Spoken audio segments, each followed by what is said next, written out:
Punjabi radio USA ਸੁਣ ਰਹੇ ਸਾਰੇ ਹੀ ਮਾਣਯੋਗ ਅਤੇ ਸਤਿਕਾਰਤ ਸਰੋਤਿਆਂ ਨੂੰ ਬਹੁਤ ਹੀ ਪਿਆਰ ਸਤਿਕਾਰ ਸਹਿਤ ਦੋਨੋਂ ਜੋੜ ਕੇ ਨਿੱਘੀ ਜਿਹੀ ਸਤਿ ਸ੍ਰੀ ਅਕਾਲ ਸਭ ਨੂੰ ਜੀ ਨੂੰ ਆਖਦੇ ਹਾਂ। ਸੋ ਤੇ ਪ੍ਰੋਗਰਾਮ ਖਬਰ ਤੇ ਨਜ਼ਰ ਦੇ ਵਿੱਚ ਆਪ ਸਭ ਦਾ ਨਿੱਘਾ ਸਵਾਗਤ ਹੈ। ਸਾਡੇ ਅੱਜ ਦੇ ਸੋਮਵਾਰ ਦੇ ਖਬਰ ਤੇ ਨਜ਼ਰ ਪ੍ਰੋਗਰਾਮ ਦੇ ਵਿੱਚ ਆਪਣੇ ਨਾਲ ਇਸ ਟਾਈਮ ਜੁੜ ਚੁੱਕੇ ਨੇ ਮਲੋਟ ਸਟੂਡੀਓਜ਼ ਤੋਂ ਮਿੰਟੂ ਗੁਰੂਸਰੀਆ ਜੀ। ਮਿੰਟੂ ਜੀ ਨਿੱਘੀ ਜੀ ਆਇਆਂ ਨੂੰ ਪਿਆਰ ਭਰੀ ਸਤਿ ਸ੍ਰੀ ਅਕਾਲ।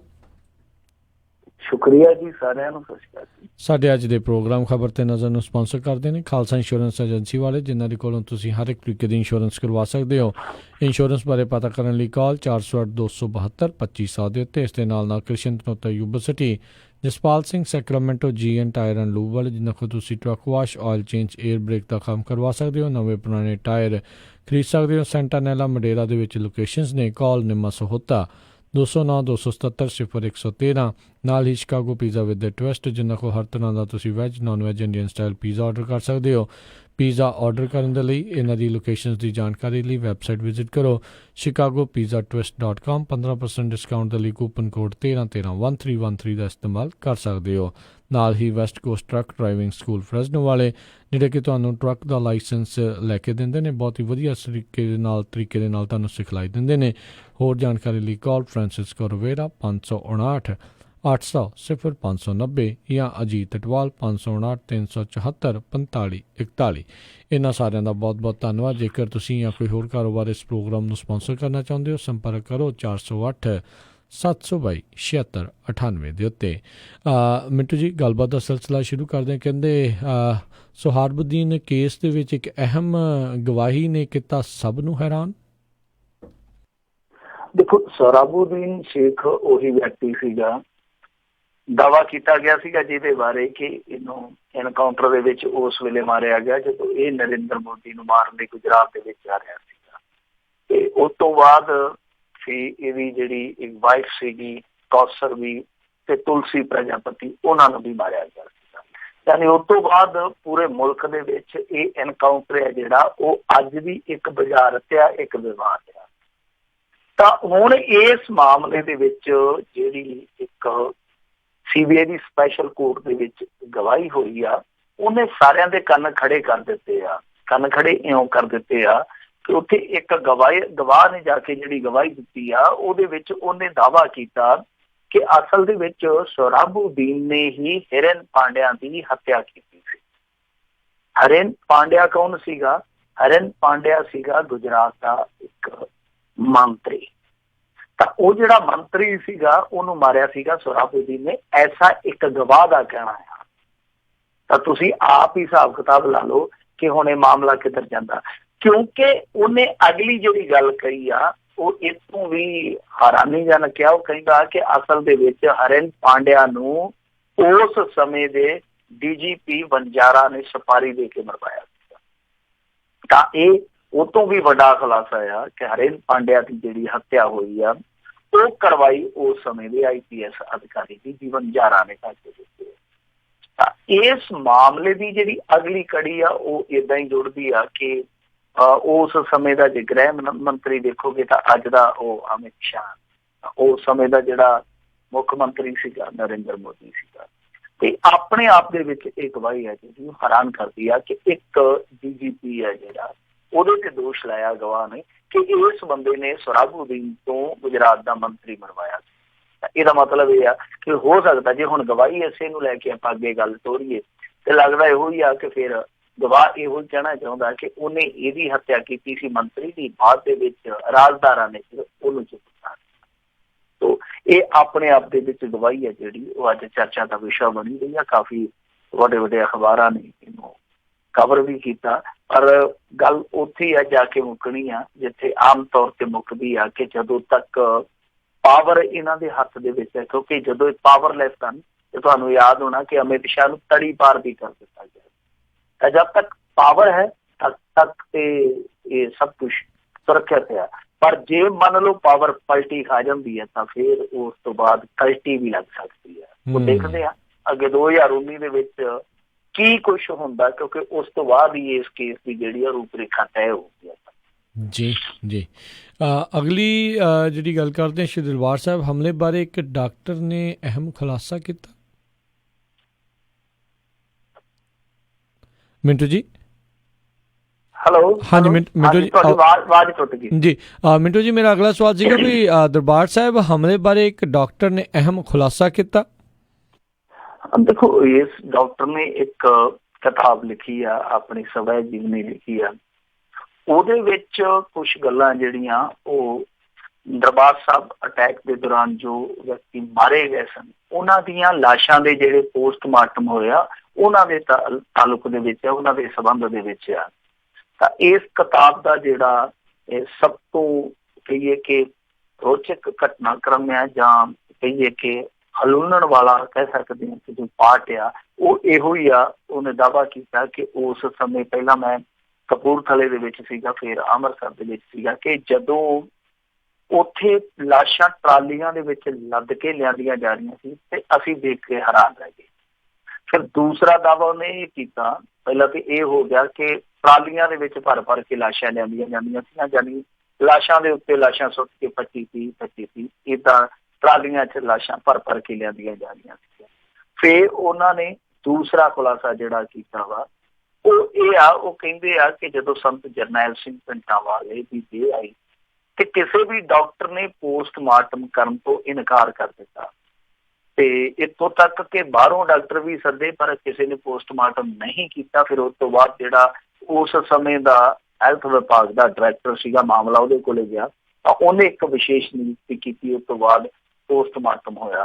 ਫਿਰ ਤੀਜੀ ਚੀਜ਼ ਇਹਨਾਂ ਨੇ ਇਹ ਗੱਲ ਕਹੀ ਆ, ਕਹਿੰਦੇ ਆ ਕਿ ਜਦੋਂ ਪੋਸਟਮਾਰਟਮ ਕੀਤੇ ਜਾ ਰਹੇ ਸੀਗੇ, ਜਿੱਦਾਂ ਆਮ ਤੌਰ ਤੇ ਪੋਸਟਮਾਰਟਮ ਹੁੰਦਾ, ਇਹ ਜਿਹੜੇ ਪੋਸਟਮਾਰਟਮ ਹੋ ਰਹੇ ਸੀਗੇ ਇਹਨਾਂ ਦੇ ਵਿੱਚ ਇੱਕ ਵਿਸ਼ੇਸ਼ ਹੁਕਮ ਸੀਗਾ ਕਿ ਇੱਕ ਤੇ ਆ ਕਿ ਲਾਸ਼ਾਂ ਦਾ ਜਿਹੜਾ ਵੀ ਨੋਟ ਹੁੰਦਾ ਉਹਦੇ ਵਿੱਚ ਕੋਈ ਵਿਸ਼ੇਸ਼ ਨਹੀਂ ਹੈ ਇਹ ਦਰਜ ਕਰਨਾ, ਮਤਲਬ ਕਿ ਕੋਈ ਖਾਨਾ ਪੂਰਤੀ ਹੈ ਜਿਹੜੀ ਫਿਲ ਨਹੀਂ ਕਰਨੀ, ਕੋਈ ਵੀ ਕਾਗਜ਼ੀ ਜਿਹੜੀ ਖਾਨਾ ਪੂਰਤੀ ਆ ਉਹ ਤੁਸੀਂ ਪੂਰੀ ਨਹੀਂ ਕਰਨੀ, ਸਿਰਫ ਤੇ ਸਿਰਫ ਇਹੋ ਦੱਸਣਾ ਕਿ ਗੋਲੀ ਕਿੱਥੋਂ ਲੱਗੀ ਸੀ, ਕਿੱਥੋਂ ਨਿਕਲੀ ਆ।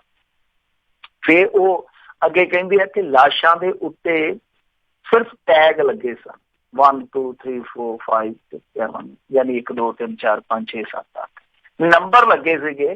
ਕਿਸੇ ਦਾ ਕੋਈ ਨਾਂ, ਕਿਸੇ ਦਾ ਕੋਈ ਥੋ ਪਤਾ ਨਹੀਂ, ਔਰ ਨਾ ਹੀ ਲਾਸ਼ਾਂ ਤੇ ਕੋਈ ਨਾਮ, ਕੋਈ ਪਤਾ ਦਰਜ ਸੀ ਔਰ ਨਾ ਹੀ ਕਾਗਜ਼ਾਂ ਦੇ ਵਿੱਚ ਉਹ ਨਾਂ ਪਤਾ ਦਰਜ ਕੀਤਾ ਗਿਆ। ਇਹ ਤੋਂ ਅਗਲੀ ਉਹ ਗੱਲ ਕਹਿੰਦੇ ਆ ਕਿ ਇਹ ਜਿਹੜਾ ਸਾਰਾ ਕੁਛ ਕੀਤਾ ਗਿਆ, ਯਾਨੀ ਇਹ ਸਾਰਾ ਜਿਹੜਾ ਪ੍ਰਕਰਮ ਚੱਲਿਆ ਪੋਸਟਮਾਰਟਮਾਂ ਦਾ, ਉਹ ਕਹਿੰਦੇ ਆ ਕਿ ਉਸ ਤੋਂ ਬਾਅਦ ਫਿਰ ਜਿਹੜੀ ਕਾਰਵਾਈ ਕੀਤੀ ਗਈ ਉਹਦੇ ਵਿੱਚ ਵਿਸਰਾ ਵੀ ਨਹੀਂ ਲਿਆ ਗਿਆ, ਮਤਲਬ ਕਿ ਛਾਤੀ ਵੀ ਨਹੀਂ ਪਾੜੀ ਗਈ ਲਾਸ਼ਾਂ ਦੀ, ਦੇਹਾਂ ਦੀ, ਔਰ ਵਿਸਰਾ ਵੀ ਨਹੀਂ ਲਿਆ ਗਿਆ। ਤਾਂ ਇਹ ਆਪਣੇ ਆਪ ਦੇ ਵਿੱਚ ਇੱਕ ਰੋਚਕ ਖੁਲਾਸਾ ਆ, ਦਿਲਚਸਪ ਖੁਲਾਸਾ। ਪਹਿਲੀ ਗੱਲ ਇਹ ਆ ਕਿ ਜਿੱਦਾਂ ਵਾਈਟ ਪੇਪਰ ਇਹਨਾਂ ਨੇ ਜਾਰੀ ਕੀਤਾ ਜਾਂ ਆਫੀਸ਼ੀਅਲੀ ਜਿਹੜੇ ਅੰਕੜੇ ਦਿੰਦੇ ਆ, ਇੱਕ ਤੇ ਫਿਰ ਉਹ ਮੈਚ ਨਹੀਂ ਕਰਦੇ, ਮਿਲਾਨ ਨਹੀਂ ਕਰਦੇ। ਜੀ ਆਪਾਂ ਇਹਨਾਂ ਦੋਨਾਂ ਚੀਜ਼ਾਂ ਨੂੰ ਵੇਖੀਏ, ਮਿਲਾਨ ਨਹੀਂ ਹੁੰਦਾ ਕਿਉਂਕਿ ਸਰਕਾਰੀ ਅੰਕੜੇ ਕੁਛ ਹੋ ਰਿਹਾ। ਇੱਥੇ ਇਕੱਲੇ ਇੱਕ ਡਾਕਟਰ ਦਾ ਦਾਅਵਾ ਹੈ ਕਿ 600 ਦੇ ਕਰੀਬ ਉਹਨੇ ਮ੍ਰਿਤਕ ਦੇਹਾਂ ਦਾ ਪੋਸਟਮਾਰਟਮ ਆਪਣੇ ਅੱਖੀਂ ਵੇਖਿਆ। ਇਹਦਾ ਮਤਲਬ ਇਹ ਆ ਕਿ ਬਹੁਤ ਸਾਰੇ ਲੋਕ ਆ ਜਿਹੜੇ ਨਿਰਦੋਸ਼ ਵੀ ਮਾਰੇ, ਕਿਉਂਕਿ ਇਹ ਦਾਅਵਾ ਕਰਦੇ ਆਏ ਹੁਣ ਤੱਕ ਕਿ ਦਰਬਾਰ ਸਾਹਿਬ ਦੇ ਵਿੱਚ 250-300 ਬੰਦਾ ਜਿਹੜਾ ਹਥਿਆਰਬੰਦ ਸੀਗਾ। ਤਾਂ ਇਹਦਾ ਮਤਲਬ ਆ ਕਿ ਜੇ ਇੰਨੀਆਂ ਲਾਸ਼ਾਂ ਸੀਗੀਆਂ, ਸਿਰਫ ਇੱਕ ਡਾਕਟਰ ਦਾ ਜਿਹੜਾ ਦਾਅਵਾ ਕਿ 600 ਦੇ ਕਰੀਬ ਲਾਸ਼ਾਂ ਜਿਹੜੀਆਂ ਪੋਸਟਮਾਰਟਮ ਲਈ ਆਈਆਂ ਮੈਂ ਦੇਖਿਆ, ਤੇ ਇਹਦਾ ਮਤਲਬ ਕਿ ਬਹੁਤ ਸਾਰੇ ਫਿਰ ਨਿਰਦੋਸ਼ ਜਿਹੜੇ ਉਹ ਮਾਰੇ। ਦੂਜੀ ਚੀਜ਼ ਇਹ ਆ ਕਿ ਉਸ ਤੋਂ ਬਾਅਦ ਜਿਹੜੀਆਂ ਕਾਨੂੰਨੀ ਕਾਇਦੇ ਦੇ ਮੁਤਾਬਕ ਕਾਰਵਾਈਆਂ ਹੋਣੀਆਂ ਚਾਹੀਦੀਆਂ ਸੀ ਉਹ ਵੀ ਨਹੀਂ ਕੀਤੀਆਂ। ਕਿਉਂ ਨਹੀਂ ਕੀਤੀਆਂ ਗਈਆਂ, ਇਹ ਸਭ ਤੋਂ ਵੱਡਾ ਸਵਾਲ ਆ। ਤੀਜੀ ਚੀਜ਼ ਜਿਹੜੀ ਆ ਇਸ ਮਾਮਲੇ ਦੇ ਵਿੱਚ ਉਹ ਇਹ ਵੀ ਸਾਫ਼ ਹੋ ਜਾਂਦੀ ਆ ਕਿ ਜੋ ਲੋਕ ਨਿਰਦੋਸ਼ ਮਾਰੇ ਗਏ ਤਾਂ ਉਹਨਾਂ ਦਾ ਇਹਨਾਂ ਨੇ ਫਿਰ ਹੋ ਸਕਦਾ ਕਿ ਸੰਸਕਾਰ ਵੀ ਹੈ ਜਿਹੜਾ ਆਪਣੇ ਆਪ ਹੀ ਕਰ ਦਿੱਤਾ ਜਾਊ, ਕਿਉਂਕਿ ਜੇ ਪੋਸਟਮਾਰਟਮ ਬਕਾਇਦਾ ਢੰਗ ਨਾਲ ਹੋਇਆ ਹੁੰਦਾ, ਬਿਲਕੁਲ ਜੋ ਕਾਗਜ਼ੀ ਕਾਰਵਾਈਆਂ ਜਿਹੜੀਆਂ ਰਿਕੁਆਇਰ ਹੁੰਦੀਆਂ ਨੇ ਉਹ ਸਾਰੀਆਂ ਪੂਰੀਆਂ ਕੀਤੀਆਂ ਗਈਆਂ ਹੁੰਦੀਆਂ, ਤਾਂ ਫਿਰ ਅਖਬਾਰਾਂ ਦੇ ਵਿੱਚ ਨੋਟਿਸ ਵਗੈਰਾ ਨਿਕਲਦੇ ਆ, ਉਸ ਤੋਂ ਬਾਅਦ ਹੀ ਇਹ ਜਿਹੜੀ ਅਗਲੀ ਕਾਰਵਾਈ ਸ਼ੁਰੂ ਹੁੰਦੀ ਹੈ। ਤਾਂ ਜੇ ਪੋਸਟਮਾਰਟਮ ਨਾ ਤੋਂ ਹੀ ਨਹੀਂ ਹੋਇਆ, ਜੇ ਪੋਸਟਮਾਰਟਮ ਦਾ ਵਿਸਰਾ ਹੀ ਨਹੀਂ ਲਿਆ ਗਿਆ, ਕੋਈ ਕਾਰਨ ਹੀ ਨਹੀਂ ਲਿਖਿਆ ਗਿਆ, ਇਹਦਾ ਮਤਲਬ ਆ ਕਿ ਸਰਕਾਰ ਨੇ ਉਸ ਮਾਮਲੇ ਦੇ ਵਿੱਚ ਵੀ ਕਾਹਲੀ ਕੀਤੀ ਹੈ। ਤਾਂ ਇਹ ਇੱਕ ਹੋਰ ਪੋਲ ਪੱਟੀ ਖੁੱਲੀ ਹੈ ਸਾਡੇ ਇੱਥੋਂ ਦੇ ਸਿਸਟਮ ਦੀ ਕਿ ਮਾਰਿਆਂ ਤੋਂ ਬਾਅਦ ਵੀ, ਇੱਕ ਤੇ ਹੁੰਦਾ ਨਾ ਬੰਦੇ ਨੂੰ ਮਾਰਿਆ, ਔਰ ਦੂਸਰਾ ਇਹ ਹੁੰਦਾ ਕਿ ਮਰਿਆਂ ਤੋਂ ਬਾਅਦ ਵੀ ਇੱਕ ਹੁੰਦਾ ਕਿ ਮਨੁੱਖੀ ਭਾਵ ਦਿਖਾਇਆ ਜਾਂਦਾ, ਘੱਟੋ ਘੱਟ ਲਾਸ਼ਾਂ ਦੇ ਨਾਲ ਹੀ ਥੋੜਾ ਬਹੁਤ ਹੈ ਜਿਹੜਾ ਉਹ ਨਿਆਂ ਕੀਤਾ ਜਾਂਦਾ। ਤਾਂ ਇੱਥੇ ਲਾਸ਼ਾਂ ਦੇ ਨਾਲ ਵੀ ਅਨਿਆਂ ਕੀਤਾ ਗਿਆ। ਉਹਨਾਂ ਦਾ ਪੋਸਟਮਾਰਟਮ ਇੱਕ ਰਸਮ ਪੂਰਤੀ ਸੀ, ਜੀ ਖਾਨਾ ਪੂਰਤੀ ਕੀਤੀ ਹੈ, ਹੋਰ ਕੁਛ ਨਹੀਂ। ਜੀ ਜੀ। ਅਗਲੀ ਆਪਾਂ ਮਿੰਟੂ ਜੀ ਗੱਲ ਕਰਦੇ ਹਾਂ। ਕਹਿੰਦੇ ਧਰਨਿਆਂ ਤੇ ਉਤਰਿਆ ਅਕਾਲੀ ਦਲ, ਹਿਰਾਸਤ ਵਿੱਚ ਲੈਣ ਮਗਰੋਂ ਥਾਣੇ 'ਚ ਡਟੇ ਸੁਖਬੀਰ ਬਾਦਲ। ਤੇ ਲੱਗਦਾ ਹੁਣ ਆਪਣੇ ਬਾਪੂ ਦਾ ਰਿਕਾਰਡ ਤੋੜੂਗਾ ਜੋ ਉਹਨੇ ਕੈਦ ਕੱਟੀ ਆ। ਜਿਸ ਤਰੀਕੇ ਨਾਲ ਕੱਲ ਦਿੱਲੀ ਦੇ ਵਿੱਚ ਗ੍ਰਿਫਤਾਰ ਹੋਇਆ, ਅੱਜ ਚੰਡੀਗੜ੍ਹ ਦੇ ਵਿੱਚ, ਕੱਲ ਨੂੰ ਹੋ ਸਕਦਾ ਕਿਸੇ ਹੋਰ ਸ਼ਹਿਰ ਦੇ ਵਿੱਚ ਗ੍ਰਿਫਤਾਰ ਹੋ ਜਾਵੇ। ਤੇ ਓਦਾਂ ਨਵਜੋਤ ਸਿੱਧੂ ਨੇ ਤੇ ਕਿਹਾ ਕਿ ਬਰਗਾੜੀ ਲਾ ਕੇ ਧਰਨਾ, ਚੱਲ ਮੈਂ ਵੀ ਤੇਰੇ ਨਾਲ ਚੱਲਦਾ। ਹੁਣ ਵੇਖਦੇ ਆ ਕਿ ਇਹ ਆਉਂਦੇ ਆ ਕਿ ਨਹੀਂ ਬਰਗਾੜੀ। ਵੈਸੇ ਚੰਡੀਗੜ੍ਹ ਦੇ ਵਿੱਚ ਇਹਨਾਂ ਨੇ ਜਿਹੜਾ ਅੱਜ ਧਰਨਾ ਲਾਇਆ, ਧਰਨਾ ਘੱਟ ਤੇ ਡਰਾਮਾ ਜਿਹਾ ਜ਼ਿਆਦਾ ਬਣ ਗਿਆ, ਕਿਉਂਕਿ ਪਹਿਲਾਂ ਇਹਨਾਂ ਨੇ ਪ੍ਰੈਸ ਕਾਨਫਰੰਸ ਸੱਦੀ ਸੀ। ਪ੍ਰੈਸ ਕਾਨਫਰੰਸ ਸੱਦ ਕੇ ਮੁੜ ਕੇ ਇਹ ਦਵਾ ਦਾ ਭੱਜ ਵਗੇ, ਕਹਿੰਦੇ ਕਿ ਅਸੀਂ ਧਰਨਾ ਲਾਉਣਾ, ਘਰਾਓ ਕਰਨਾ CM ਦੀ ਕੋਠੀ ਦਾ। ਤੇ ਜਦੋਂ ਇਹ ਚੱਲੇ ਸੀਗੇ, ਜਿਹੜਾ ਸਾਲਾ ਇਹਦਾ ਪ੍ਰਧਾਨ ਦਾ, ਉਹਦੇ ਨਾਲ ਤੇ ਕਾਫੀ ਖਿੱਚਾਤੂ ਹੋਈ, ਉਹਨੇ ਭਜਾਇਆ ਬਹੁਤ ਪੁਲਿਸ ਨੂੰ। ਇਹਨਾਂ ਨੇ ਵੈਸੇ ਅੱਜ ਦਬਲਿਆ ਕਾਫੀ, ਚੰਡੀਗੜ੍ਹ ਪੁਲਿਸ ਦੀ ਕਾਫੀ ਐਕਸਰਸਾਈਜ਼ ਕੀਤੀ। ਪਰ ਦੂਜੀ ਚੀਜ਼ ਦੇਖਣ ਵਾਲੀ ਆ ਕਿ ਜੇ ਲੱਖੇ ਸਿਧਾਣੇ ਹੋਰੀ ਜਾਂਦੇ ਆ ਪੰਜਾਬੀ ਬੋਲੀ ਦੀ ਬਾਬਤ ਕਿ ਸਾਡੀ ਪੰਜਾਬੀ ਬੋਲੀ ਨੂੰ ਮਾਣ ਸਤਿਕਾਰ ਦਿਓ ਚੰਡੀਗੜ੍ਹ ਦੇ ਵਿੱਚ, ਤੇ ਉਹਨਾਂ ਦੇ ਤਾਂ ਪਾਣੀ ਪੂਣੀ ਸਿੱਟ ਦਿੰਦੇ ਆ। ਜੇ ਇਹਨਾਂ ਨੂੰ ਉੱਥੇ ਜਾਂਦੇ ਆ ਤੇ ਮਾੜਾ ਮੋਟਾ ਧੱਕਾ ਕਰਕੇ ਕਹਿੰਦੇ ਆ ਕਿ ਆ ਜਾਓ CM ਦੀ ਕੋਠੀ ਦੇ ਬਾਰੇ ਪਹੁੰਚਦੇ ਆ। ਹਾਲਾਂਕਿ ਕਾਂਗਰਸੀ ਹਾਲੇ ਵੀ ਲਾਂਭਾ ਦਿੰਦੇ, ਉਹ ਕਹਿੰਦੇ ਆ ਕਿ ਸਾਡਾ ਜਿਹੜਾ ਮੁੱਖ ਮੰਤਰੀ ਜਦੋਂ ਹੁਣ ਆ ਜਿਹੜਾ ਮੁੱਖ ਮੰਤਰੀ ਬਣਿਆ ਇਹ ਜਾਂਦਾ ਸੀਗਾ ਤੇ ਬਾਦਲ ਸਾਹਿਬ ਫੋਕੀ ਜੀ ਸੁਲਾ ਮਾਰਦੇ ਸੀਗੇ ਤੇ ਅਸੀਂ ਤੇ ਚਾਹ ਪਾਣੀ ਫਿਰ ਵੀ ਇਹਨਾਂ ਨੂੰ ਪੁੱਛਿਆ। ਇਹ ਕੱਲ ਹੀ ਕਹਿੰਦੇ ਆ ਕਿ ਨਹੀਂ, ਸਾਡੇ ਬਾਦਲ ਸਾਹਿਬ ਹੋ ਰਹੀ ਉਹ ਦੂਰੋਂ ਭੱਜੇ ਆਉਂਦੇ ਪਏ ਸੀਗੇ, ਇਹਨਾਂ ਨੇ ਤੇ ਸਾਡਾ ਮੰਗ ਪੱਤਰ ਹੈ ਜਿਹੜਾ ਉਹ ਵੀ ਨਹੀਂ ਲਿਆ। ਤਾਂ ਇਹ ਸਾਰਾ ਕੁਛ ਚੱਲਦਾ ਰਿਹਾ। ਫਿਰ ਥਾਣੇ ਦੇ ਵਿੱਚ ਇਹਨਾਂ ਨੂੰ ਲਿਜਾਇਆ ਗਿਆ ਤੇ ਇਹਨਾਂ ਨੇ ਫਿਰ ਮੁਰਦਾਬਾਦ ਕੀਤੀ ਆ। ਮਾਮਲਾ ਉਹੀ ਆ, ਤੁਹਾਨੂੰ ਯਾਦ ਹੀ ਆ, ਜਿਹੜਾ ਇੱਕ ਹਿਸਟਰੀ ਦੀ ਬੁੱਕ ਨੂੰ ਲੈ ਕੇ ਵਿਵਾਦ ਉਪਜਿਆ ਵਾ। ਤਾਂ ਉਸੇ ਵਿਵਾਦ ਦੇ ਚੱਲਦਿਆਂ ਇਹਨਾਂ ਨੇ ਮੰਗ ਰੱਖੀ ਆ ਕਿ ਇੱਕ ਤੇ ਕੈਪਟਨ ਅਮਰਿੰਦਰ ਸਿੰਘ ਆ ਜਿਹੜਾ ਉਹ ਮਾਫੀ ਮੰਗੇ, ਦੂਸਰੀ ਚੀਜ਼ ਇਹ ਆ ਕਿ ਜਿਹੜੇ ਕਮੇਟੀ ਵਾਲੇ ਸੀਗੇ ਉਹਨਾਂ ਤੇ ਕਾਰਵਾਈ ਹੋਵੇ। ਤੇ ਉਹ ਤੇ OP ਸੋਨੀ ਨੇ ਕਿਹਾ ਕਿ ਮਾਫੀ ਤੇ ਅਸੀਂ ਮੰਗਾਂਗੇ ਨਹੀਂ, ਤਾਂ ਕਾਰਵਾਈ ਹੈ ਜਿਹੜੀ ਉਹ ਜ਼ਰੂਰ ਕਰਾਂਗੇ। ਅੱਜ ਇੱਕ ਬਿਆਨ ਜ਼ਰੂਰ ਓਮ ਪ੍ਰਕਾਸ਼ ਸੋਨੀ ਦਾ ਆਇਆ ਸੀਗਾ, ਪਰ ਉਸ ਤੋਂ ਬਾਅਦ ਵੀ ਗੱਲ ਜਿਹੜੀ ਆ ਉਹ ਠੱਪੀ ਠਪਾਈ ਗਈ ਹੈ।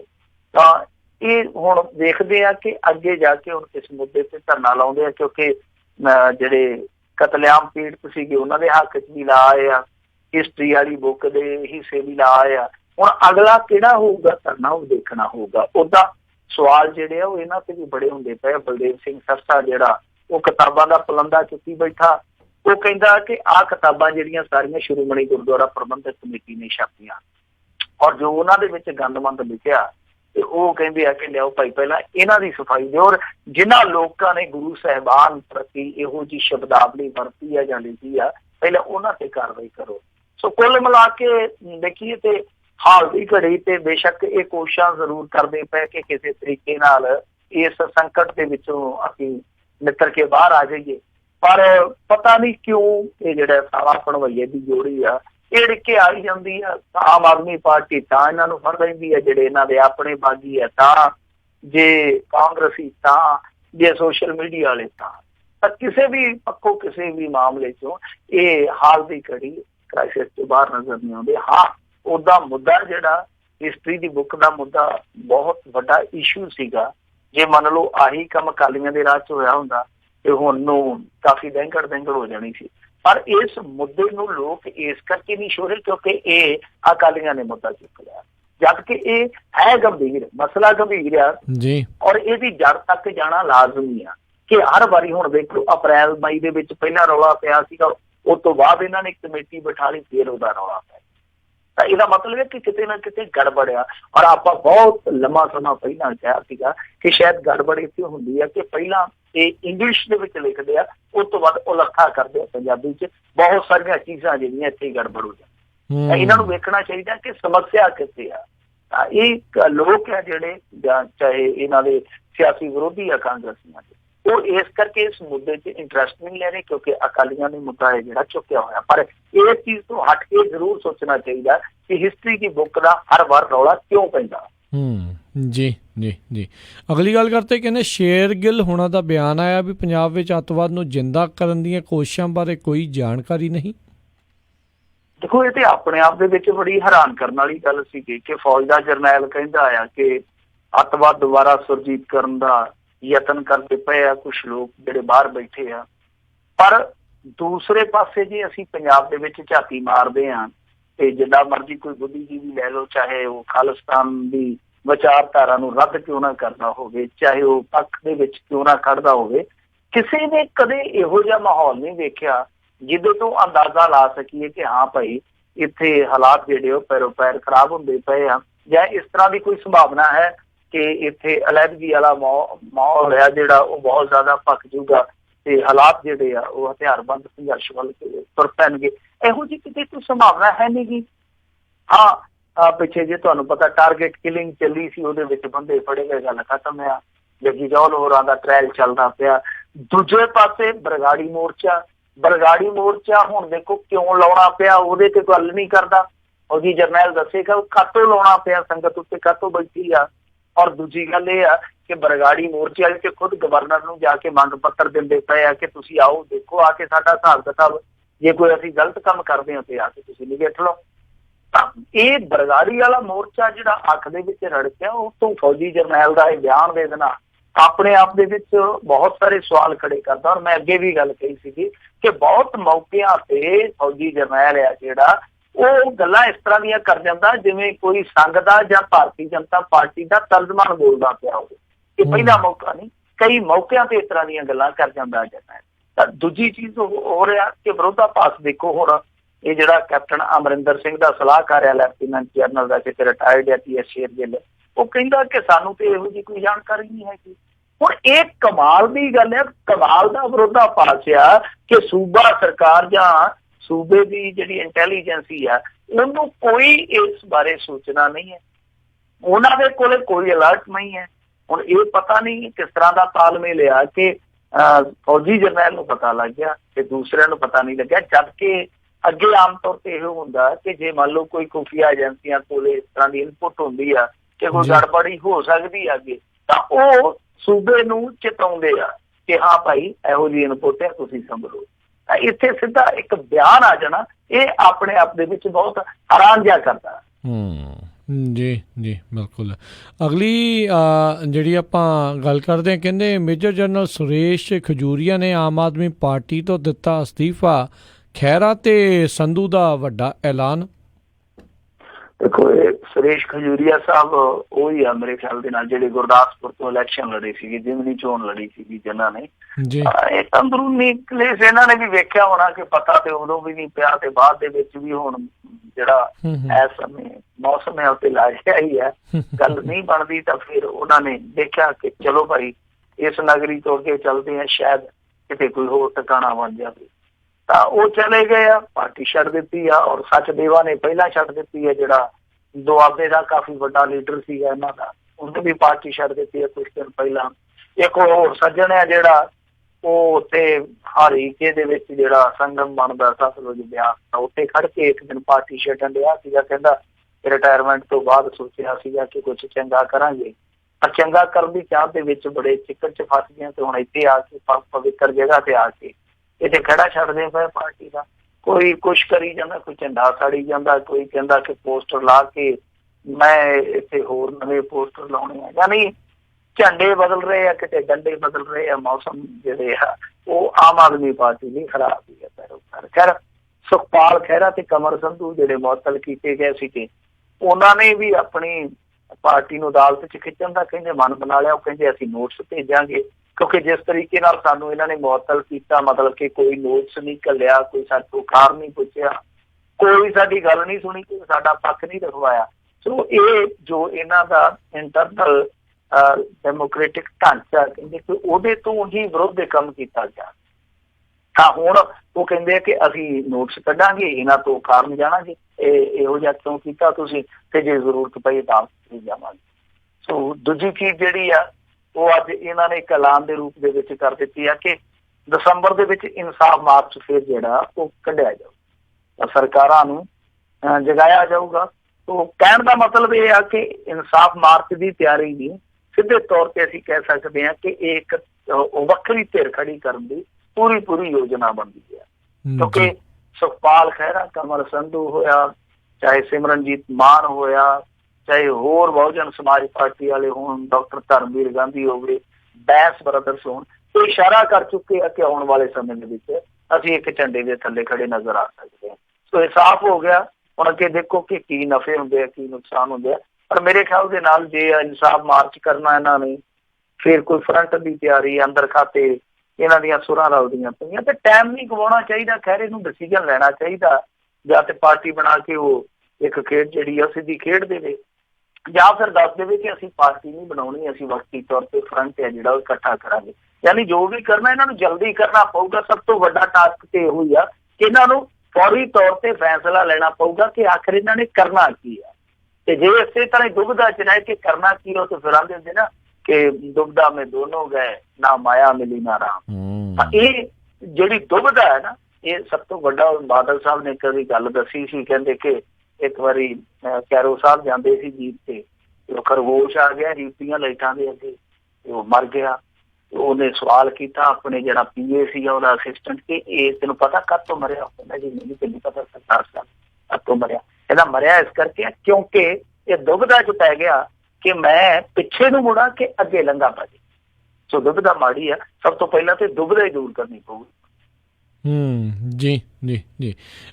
ਤੇ ਅਗਲੀ ਜਿਹੜੀ ਆਪਾਂ ਮਿੰਟੂ ਜੀ ਗੱਲ ਕਰਦੇ, ਕਹਿੰਦੇ ਪਰਾਲੀ ਵਾਲੀ ਜੰਗ ਦੇ ਵਿੱਚ ਭਗਵੰਤ ਮਾਨ ਨੇ ਵੀ ਛਾਲ ਮਾਰੀ ਆ, ਕੇਜਰੀਵਾਲ ਦਾ ਬਚਾਅ ਤੇ ਕੈਪਟਨ ਤੇ ਨਿਸ਼ਾਨਾ। ਸ਼ੁਕਰ ਕਰੋ ਕਿਤੇ ਪਰਾਲੀ ਸੜਦੀ ਦੇ ਵਿੱਚ ਛਾਲ ਨਹੀਂ ਮਾਰਦੀ ਕਿਸੇ ਨੇ, ਪਰਾਲੀ ਦੀ ਜੰਗ ਹੀ ਆ ਜੀ। ਖੈਰ ਦੇਖੋ, ਪਰਾਲੀ ਦੀ ਜੰਗ ਜਿਹੜੀ ਆ ਉਹ ਇਸ ਕਰਕੇ ਛਿੜੀ ਆ ਕਿਉਂਕਿ ਕੇਜਰੀਵਾਲ ਸਾਹਿਬ ਆ ਜਿਹੜੇ ਅੱਜ ਕੱਲ੍ਹ ਤੁਹਾਨੂੰ ਪਤਾ ਹੀ ਉਹ ਬਦਲੇ ਸੁਣਦੇ ਆ। ਵੈਸੇ ਉਹਨਾਂ ਦੇ ਨਾਅਰੇ ਵੀ ਅੱਜ ਕੱਲ੍ਹ ਬਦਲ ਜਾਣੇ ਆ। ਜਿੱਦਾਂ ਪਹਿਲਾਂ ਕਹਿੰਦੇ ਹੁੰਦੇ ਸੀ ਕੇਜਰੀਵਾਲ ਸਾਰਾ ਹੀ ਪੰਜਾਬ ਤੇਰੇ ਨਾਲ, ਹੁਣ ਕਿਆ ਕਰਨਗੇ ਕੇਜਰੀਵਾਲ ਸਾਰੋ ਹੀ ਹਰਿਆਣੋ ਥਾਰੋ ਨਾਲ, ਕਿਉਂਕਿ ਹੁਣ ਹਰਿਆਣੇ ਦੇ ਵਿੱਚ ਉਹਨਾਂ ਨੇ ਇਲੈਕਸ਼ਨ ਲੜਨਾ। ਤਾਂ ਇਹ ਬਦਲੇ ਸੋਹਰੇ ਆ ਉਹਨਾਂ ਨੇ ਵੈਸੇ ਗੱਲ ਤੇ ਕੋਈ ਗਲਤ ਨਹੀਂ ਕਹੀ ਮੈਂ ਕਹੂੰਗਾ, ਕਿਉਂਕਿ ਜਿਹੜੀਆਂ ਸੈਟਲਾਈਟ ਫੋਟੋਆਂ ਨੇ ਉਹ ਉਹਨਾਂ ਨੇ ਵਿਖਾ ਕੇ ਕਿਹਾ ਕਿ ਹਾਂਜੀ ਆਹ ਦੇਖੋ ਕਿ ਪੰਜਾਬੀਆਂ ਨੇ ਸਾਡਾ ਕੀ ਹਾਲ ਕੀਤਾ ਪਿਆ ਦਿੱਲੀ ਦਾ। ਫਿਰ ਉਸ ਤੋਂ ਬਾਅਦ ਇੱਕ ਲੜਾਈ ਸ਼ੁਰੂ ਹੋ ਗਈ, ਸਿਆਸੀ ਲੜਾਈ ਸ਼ੁਰੂ ਹੋ ਗਈ। ਪਰ ਨਾਲ ਕੇਜਰੀਵਾਲ ਨੇ ਜਿਹੜੀ ਦੂਜੀ ਗੱਲ ਕਹੀ ਸੀ ਉਹ ਕਿਸੇ ਨੇ ਗੌਲੀ ਨਹੀਂ। ਉਹਨੇ ਕਿਹਾ ਕਿ ਬੇੜਾ ਕਰਕੇ ਜਿਹੜਾ ਉਹ ਬਹੁਤ ਰੱਜ ਕੇ ਕੀਤਾ, ਨਾ ਮਸ਼ੀਨਰੀ ਦਿੱਤੀ ਨਾ ਮੁਆਵਜ਼ਾ ਦਿੱਤਾ।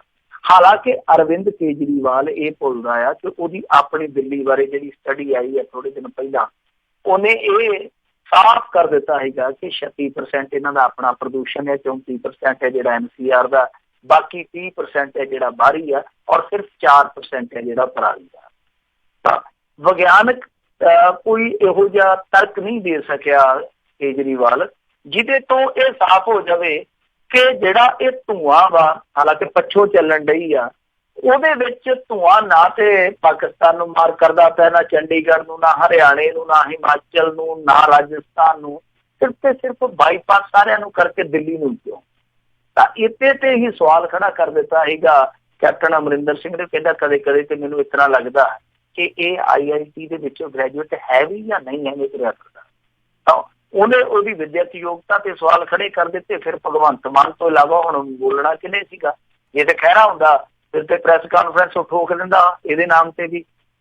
ਪਰ ਹੁਣ ਕਿਉਂਕਿ ਖਹਿਰਾ ਤੇ ਉਲਟ ਹੋਇਆ ਫਿਰਦਾ ਕੇਜਰੀਵਾਲ ਹੋਰਾਂ ਦੇ, ਤਾਂ ਫਿਰ ਭਗਵੰਤ ਮਾਨ ਨੂੰ ਮੈਦਾਨ ਚ ਆਉਣਾ ਹੀ ਪੈਣਾ ਸੀਗਾ। ਉਹਨੇ ਵੈਸੇ ਬੜਾ ਨਾਪ ਤੋਲ ਕੇ ਬਿਆਨ ਦਿੱਤਾ ਕਿ ਇੱਥੇ ਵੀ ਮੈਂ ਥੋੜਾ ਜਿਹਾ ਆਪਦਾ ਨੱਕ ਰੱਖ ਲਵਾਂ। ਉਹਨੇ ਸਾਰੀ ਸੁੱਟ ਹੈ ਜਿਹੜੀ ਭਗਵੰਤ ਮਾਨ ਨੇ ਉਹ ਸੁੱਟੀ ਆ ਕੇਂਦਰ ਤੇ ਔਰ ਸੂਬਾ ਸਰਕਾਰ ਤੇ। ਉਹ ਕਹਿੰਦੇ ਆ ਕਿ ਦੇਖੋ NGT ਦਾ ਜਿਹੜਾ ਹੁਕਮ ਆਇਆ ਉਹ ਇੱਕ ਪਾਸੇ ਤੇ ਇਹਨਾਂ ਨੇ ਲਾਗੂ ਕਰਕੇ ਕਿਸਾਨਾਂ ਤੇ ਸਖਤਾਈ ਕਰ ਦਿੱਤੀ, ਪਰ ਦੂਸਰਾ ਜਿਹੜਾ ਉਹਨਾਂ ਨੇ ਫੈਸਲਾ ਦਿੱਤਾ ਸੀਗਾ ਕਿ ਤੁਸੀਂ ਮਸ਼ੀਨਰੀ ਵਾਸਤੇ ਇਹਨਾਂ ਨੂੰ ਸਬਸਿਡੀ ਦੇਵੋਗੇ, ਇਹਨਾਂ ਨੂੰ ਸਹੂਲਤਾਂ ਦੇਵੋਗੇ, ਉਹ ਕੰਮ ਤੇ ਇਹਨਾਂ ਨੇ ਕੀਤਾ ਨਹੀਂ ਹੈ। ਇਸ ਤਰ੍ਹਾਂ ਦੀਆਂ ਗੱਲਾਂ ਕੀਤੀਆਂ ਨੇ ਭਗਵੰਤ ਮਾਨ ਨੇ। ਪਰ ਮੇਰੇ ਖਿਆਲ ਦੇ ਨਾਲ ਇਹ ਗੱਲਾਂ ਜਿਹੜੀਆਂ ਉਹ ਉਸ ਨੁਕਸਾਨ ਦੀਆਂ ਭਰਪਾਈਆਂ ਨਹੀਂ ਕਰ ਸਕਦੀਆਂ ਜੋ ਨੁਕਸਾਨ ਅਰਵਿੰਦ ਕੇਜਰੀਵਾਲ ਦਾ ਬਿਆਨ ਇੱਥੇ ਕਰ ਗਿਆ। ਕੁੱਲ ਮਿਲਾ ਕੇ ਉਹ ਇਹਨਾਂ ਦੇ ਬਹੁਤ ਹੱਦ ਤੱਕ ਮੈਂ ਕਹੂੰਗਾ ਕਿ ਭਾਂਡੇ ਮੁੱਦੇ ਮਾਰ ਗਿਆ। ਪਹਿਲਾਂ SYL ਦੇ ਮੁੱਦੇ ਤੇ ਉਹਨੇ ਇੱਕ ਫਿਰਮਾ ਬਿਆਨ ਦੇ ਕੇ ਇਹਨਾਂ ਦੀ ਪੋਜੀਸ਼ਨ ਬੜੀ ਕਮਜ਼ੋਰ ਕਰ ਦਿੱਤੀ ਸੀ, ਪਰ ਹੁਣ ਆਹ ਜਿਹੜਾ ਬਿਆਨ ਦਿੱਤਾ ਉਹਨੇ ਇਹਦੇ ਕਰਕੇ ਬਹੁਤ ਜ਼ਿਆਦਾ ਅਸਰ ਇਹਨਾਂ ਦਾ ਪੁੱਟਾ ਪਿਆ। ਉਹ ਸਫਾਈ ਦਿੱਤੀ ਹੈ ਇਹਨਾਂ ਨੇ, ਤੋਪੇ ਲਾਉਣ ਦੇ ਯਤਨ ਕੀਤੇ ਆ, ਪਰ ਪੱਲੀ ਉਹ ਇੰਨੀ ਪਾੜ ਗਿਆ ਸੀ ਅਰਵਿੰਦ ਕੇਜਰੀਵਾਲ ਕਿ ਮੇਰੇ ਖਿਆਲ ਦੇ ਨਾਲ ਛੇਤੀ ਇਹਨਾਂ ਦੇ ਤੋਪੇ ਲਾਇਆ ਤੋਂ ਸੀਤੀ ਨਹੀਂ ਜਾਣੀ। ਜੀ ਜੀ ਜੀ। ਅਗਲੀ ਗੱਲ ਕਰਦੇ, ਕਹਿੰਦੇ ਟਿਕਟ ਅਜੇ ਮਿਲੀ ਨਹੀਂ ਹੈ ਤੇ ਚਾਰੇ ਉਮੀਦਵਾਰਾਂ ਨੇ ਜਿੱਤ ਦੇ ਦਾਅਵੇ ਪੇਸ਼ ਕਰਤੇ। ਦੇਖੋ ਹੁਣ ਤੋਂ ਦਾਅਵੇ ਪੇਸ਼ ਕਰਨਗੇ ਤੇ ਤਾਂ ਹੀ ਦਾਅਵੇਦਾਰ ਬਣਨਗੇ, ਫਿਰ ਉਮੀਦਵਾਰ ਬਣਨਗੇ ਤਾਂ ਫਿਰ ਹੀ ਕੋਈ ਨਾ ਕੋਈ ਅੱਗੇ ਕੋਈ ਮੰਤਰੀ, ਕੋਈ ਮੈਂਬਰ ਪਾਰਲੀਮੈਂਟ, ਕੋਈ ਏਦਾਂ ਦਾ ਕੋਈ ਅਹੁਦਾ ਲੈ ਕੇ ਅਹੁਦੇਦਾਰ ਬਣਨਗੇ। ਇਹ ਦਾਅਵੇਦਾਰੀਆਂ ਦੀ ਲੜਾਈ ਜਿਹੜੀ ਆ ਉਹ ਸੰਗਰੂਰ ਤੋਂ ਚੱਲਦੀ ਪਈ ਹੈ, ਕਮਾਲ ਦੀ ਗੱਲ ਆ। ਔਰ ਸੰਗਰੂਰ ਜਿਹੜੀ ਆ ਉਹ ਇਸ ਸਮੇਂ ਮੈਂ ਕਹੂੰਗਾ ਕਿ ਇਲੈਕਸ਼ਨ ਤੋਂ ਪਹਿਲਾਂ ਹੀ ਉਹ ਸੀਟ ਜਿਹੜੀ ਮੰਗ ਪਈ ਹੈ, ਕਿਉਂਕਿ ਉੱਤੇ ਆ ਗਿਆ ਵਾ ਭਗਵੰਤ ਮਾਨ, ਉੱਥੇ ਆ ਗਿਆ ਵਾ ਸਿਮਰਨਜੀਤ ਸਿੰਘ ਮਾਨ। ਲੋਕੀ ਕਹਿੰਦੇ ਕਿ ਇੱਕ ਦਾ ਹੋਰ ਮਾਨ ਆ ਗਿਆ ਤੇ ਫਿਰ ਮਾਨ ਤੇ ਮਾਨ ਹੋ ਜਾਣਾ। ਫਿਰ ਹੁਣ ਇਸ ਤੋਂ ਇਲਾਵਾ ਕਾਂਗਰਸ ਬੰਨਿਓ ਉੱਥੇ ਦੱਸਦੇ ਆ ਕਿ ਦੀਵਾਲੀ ਦੇ ਮੌਕੇ ਤੇ 4 ਬੰਦੇ ਆ ਜਿਹੜੇ ਉਹ ਤਾਲ ਠੋਕੀ ਜਾਂਦੇ ਆ। ਇੱਕ ਤੇ ਜਿੱਦਾਂ ਸੁਰਜੀਤ ਸਿੰਘ ਧਮਾਨ ਆ, ਉਹਨੇ ਤੇ ਦੱਸਦੇ ਕਿ ਦੀਵਾਲੀ ਦੀਆਂ ਵਧਾਈਆਂ ਦੇ ਨਾਲ ਪੋਸਟਰ ਜਿਹੜੇ ਲਾਏ ਸੀਗੇ ਉਹਨਾਂ ਦੇ ਹੇਠਾਂ ਲਿਖ ਦਿੱਤਾ ਕਿ ਟੀਮ ਧਮਾਨ ਮਿਸ਼ਨ 2019। ਮਤਲਬ ਉਹਨੇ ਆਪਣੇ ਬੇਟੇ ਜਸਵਿੰਦਰ ਸਿੰਘ ਧਮਾਨ ਦੀ ਫੋਟੋ ਚੇਪ ਕੇ ਨਾਲ ਲਿਖ ਦਿੱਤਾ ਕਿ ਮਿਸ਼ਨ 2019। ਤੇ ਨਾਲ ਹੀ ਦੱਸਦੇ ਆ ਕਿ ਉੱਥੇ ਕਾਂਗਰਸ ਦੇ ਜਿਹੜੇ ਮੀਤ ਪ੍ਰਧਾਨ ਆ ਕੇਵਲ ਸਿੰਘ ਢਿੱਲੋਂ, ਕਾਰੋਬਾਰੀ ਬਹੁਤ ਤਗੜੇ ਆ, ਹਾਰ ਗਏ ਸੀ ਇਲੈਕਸ਼ਨ। ਕਹਿੰਦੇ ਆ ਕਿ ਉਹਨਾਂ ਨੇ ਵੀ ਲੰਗੋਟਾ ਕੱਸਿਆ, ਕਹਿੰਦੇ ਕਿ ਆਪਾਂ ਵੀ ਸੰਗਰੂਰ ਤੋਂ ਕਿਸਮਤ ਅਜਮਾਈ ਕਰਨੀ ਆ। ਤੇ ਉਹ ਵੀ ਦੱਸਦੇ ਕੈਪਟਨ ਅਮਰਿੰਦਰ ਸਿੰਘ ਦੇ ਬਹੁਤ ਨਜ਼ਦੀਕੀ ਹੋ ਸਕਦਾ ਇਹੋ ਜਿਹਾ ਲਾਭ ਉਹ ਵੀ ਖੱਟ ਜਾਣ। ਤੇ ਉਧਰ ਬੀਬੀ ਰਜਿੰਦਰ ਕੌਰ ਭੱਠਲ ਜਿਹੜੀ ਕਿ ਉਹ ਬਸ ਇਹ ਕਹਿੰਦੀ ਆ ਕਿ ਕਿਸੇ ਤਰੀਕੇ ਦੇ ਨਾਲ ਟਿਕਟ ਮਿਲ ਜਾਵੇ। ਆ ਜਿਹੜੀ ਚੇਅਰਪਰਸਨ ਹੀ ਆ ਜਾਂ ਉਧਰੋਂ ਕੋਠੀ ਵਾਲਾ ਰੌਲਾ ਪੈਂਦਾ, ਇਹ ਜੁਗਾੜ ਕਰਨਾ ਪੈਂਦਾ, ਇਹਦੇ ਤੋਂ ਖੜਾ ਛੁੱਟੇ। ਤੀਜੀ ਦਾਅਵੇਦਾਰੀ ਹੈ ਜਿਹੜੀ ਬੀਬੀ ਭੱਠਲ ਦੀ ਹੈ। ਚੌਥੀ ਦਾਅਵੇਦਾਰੀ ਹੈ ਜਿਹੜੀ ਉਹ ਦਲਬੀਰ ਸਿੰਘ ਗੋਲਡੀ ਆ, ਜਿਹੜਾ ਧੂਰੀ ਤੋਂ ਵਿਧਾਇਕ ਆ, ਉਹਦੀ ਪਤਨੀ ਦੀ ਦੱਸੀ ਜਾਂਦੀ ਹੈ। ਤੇ ਸਿਮਰਤ ਕੌਰ ਖੰਗੂੜਾ ਜਿਹੜੀ ਉਹ ਵੀ ਲੋਕ ਸਭਾ ਤੋਂ ਲੜਨਾ ਚਾਹੁੰਦੀ ਹੈ। ਤਾਂ ਇਹ 4 ਦਾਅਵੇਦਾਰ ਯਾਨੀ ਇੱਕ ਨਾਰ 4 ਬਿਮਾਰ ਤੇ ਹੋ ਗਏ ਆ। ਹਾਲੇ ਹੋਰ ਬਿਮਾਰ ਕਿੰਨੇ ਜੁੜਨਗੇ ਪਤਾ ਨਹੀਂ, ਪਰ ਸੰਗਰੂਰ ਦੀ ਇੱਕ ਵਾਹਿਦ ਸੀਟ ਆ ਜਿਹਦੇ ਤੇ ਇਲੈਕਸ਼ਨ ਡਿਕਲੇਅਰ ਹੋਣ ਤੋਂ ਪਹਿਲਾਂ ਹੀ ਮਾਰਾਮਾਰੀ ਹੈ ਜਿਹੜੀ ਉਹ ਸ਼ੁਰੂ ਹੋ ਚੁੱਕੀ ਹੈ।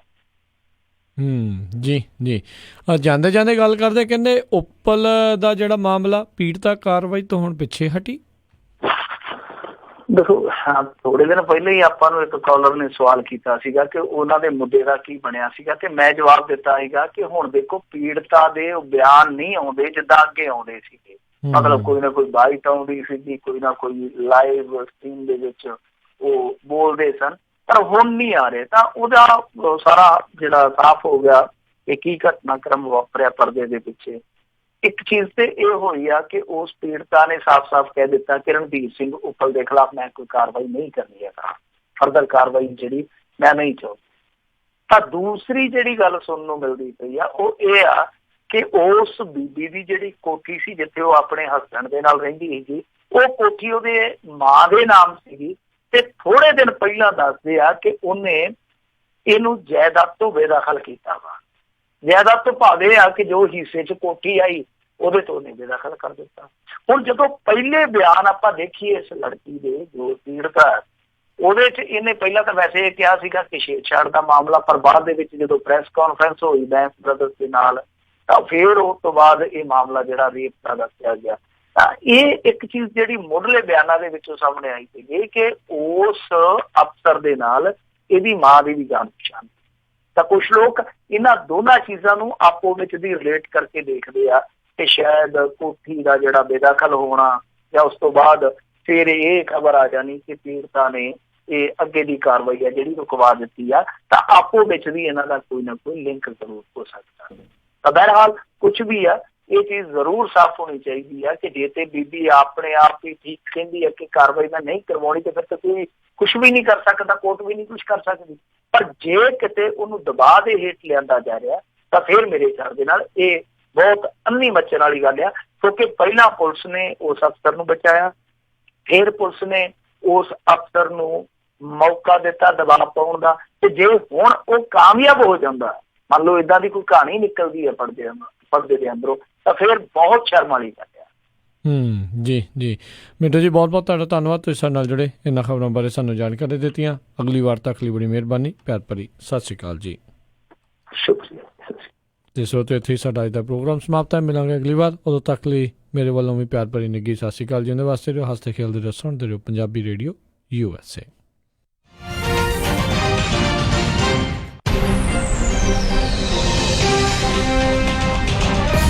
ਤੁਸੀਂ ਸੁਣ ਰਹੇ ਹੋ KOBO Yuba City 1450 AM, KIID Sacramento 1470 AM, KWRU Fresno 1300 AM, KLHC Bakersfield 1350 AM.